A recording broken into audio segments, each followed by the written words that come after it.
సంక్షేమ పథకాలు రాష్ట్రం అభివృద్ధి పదం వైపు నడిపించడానికి ఆ ప్రభువు నుండి భక్తుల నుండి సంపూర్ణమైన ఆశీర్వాదం నా మంత్రివర్గం కోరుకుంటుంది.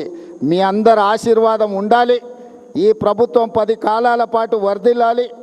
పేదల సంక్షేమ పథకాలు ఇచ్చిన మాట ప్రకారం అమలు చేస్తూ మన రాష్ట్రాన్ని అభివృద్ధి పదం వైపు నడిపించడానికి మీ అందరి సహకారం ఉండాలి.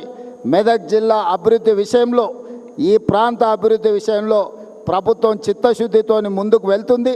ఈ జిల్లాకు సంబంధించి ఏ విషయాలు ఉన్నా పెద్దలు దామోదర్ రాజనరసింహ గారు, అదేవిధంగా ఇన్ఛార్జ్ మంత్రివర్యులు కొండా సురేఖ గారు మీకు అందుబాటులో ఉంటారు. తప్పకుండా ఏ అవసరం ఉన్నా కూడా ఈ ప్రభుత్వము ప్రజల యొక్క అవసరాలు తీరుస్తుందని తెలియజేస్తూ మళ్ళీ ఒక్కసారి హ్యాపీ క్రిస్మస్ శుభాకాంక్షలు మీ అందరికీ తెలియజేస్తూ సెలవు తీసుకుంటున్నాను.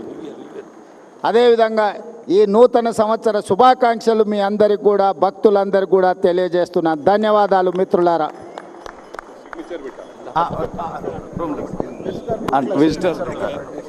చాలా చాలా వందనాలు. చాలా ఈరోజు 2 శుభకార్యాలు ఇక్కడ మనం నిర్వహించుకుంటున్నాం. ఒకటి, 100 సంవత్సరాల క్రితం ఆనాడు వచ్చిన కరువు కాటకాలను నిర్మూలించడానికి ప్రజలు ఆకలితో అలమటిస్తున్నప్పుడు పనికి ఆహార పథకం ఆనాడు ప్రభు మందిర నిర్మాణంలో భాగస్వాములైన ప్రజలందరికీ భోజనం పెట్టాలన్న ఒక గొప్ప ఆలోచన, వారికి పని కల్పించాలన్న ఆలోచనతో ఈ గొప్ప దేవాలయాన్ని నిర్మించడం జరిగింది. ఈ గొప్ప దేవాలయం దేశంలోనే ప్రముఖ, అదేవిధంగా 100 సంవత్సరాలు పూర్తి చేసుకొని ఒక గొప్ప దేవాలయంగా ఈరోజు పరిడవిల్లుతున్నది. ఇది తెలంగాణ రాష్ట్రానికే గర్వకారణము.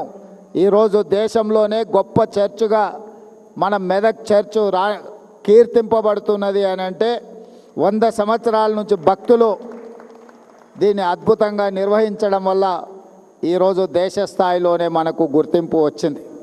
అలాంటి 100 సంవత్సరాలు పూర్తి చేసుకున్న దేవాలయాన్ని భవిష్యత్తులో ఇంకా అద్భుతంగా నిర్వహించడానికి, అద్భుతంగా తీర్చిదిద్దడానికి ప్రభుత్వం దగ్గరికి స్థానిక శాసనసభ్యులు మైనంపల్లి రోహిత్, అదేవిధంగా మిత్రులు మైనంపల్లి హనుమంతరావు గారు నా దృష్టికి తీసుకొస్తే తప్పకుండా ఈ దేవాలయానికి సంబంధించిన ఎన్ని అవసరమైతే అన్ని నిధులను విడుదల చేయాలని మంత్రివర్గ సహచరుల అండతో, వారందరి సహకారంతో ఈరోజు నిధులను విడుదల చేయడం జరిగింది. ఈ చర్చికి నాకు గొప్ప సంబంధము, అనుబంధం ఉన్నది. నేను పిసిసి అధ్యక్షుడిగా ఉన్నప్పుడు ఇక్కడికి పర్యటన చేసి ఇక్కడ దర్శించుకొని ఆనాడు నేను స్పష్టంగా చెప్పెళ్ళిన భక్తులకు, మళ్ళీ వచ్చే సంవత్సరం ముఖ్యమంత్రి హోదాలో ఈ చర్చకు తప్పకుండా వస్తాను, భక్తులందరూ ఆశీర్వదించండి, పేదల ప్రభుత్వాన్ని తెచ్చుకోండి, పేదలకు మేలు జరుగుతుంది, ప్రభు ఆశీర్వాదంతో పేదల ప్రభుత్వం ఏర్పాటు చేసుకొని ముఖ్యమంత్రి హోదాలో ఈ చర్చకు తప్పకుండా వస్తాను అని ఆనాడు భక్తులకు మాట ఇచ్చిన.